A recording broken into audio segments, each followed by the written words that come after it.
అసలు ఈ రోజు పడ్డ టెన్షన్ అయితే మామూలు టెన్షన్ కదనమాట. ఫుల్ టెన్షన్ అయితే పడ్డాను. అసలు పాస్ అవుతానా ఫెయిల్ అవుతానా అని చెప్పేసి ఫుల్ టెన్షన్తో అయితే ఉన్నాను. ఏంటి ఎగ్జామ్ ఏమైనా రాసానేమో అని అనుకుంటున్నారా? ఎగ్జామ్ కాదండి, ఈ రోజు అయితే కార్ డ్రైవింగ్ టెస్ట్కి అయితే వచ్చాను అనమాట.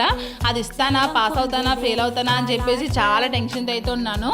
మేమైతే ఇది ముందుగానే బుక్ చేసుకున్నామండి స్లాట్ అయితే. ఇప్పుడైతే మేము ఆఫీస్కి అయితే వెళ్తున్నాం అనమాట.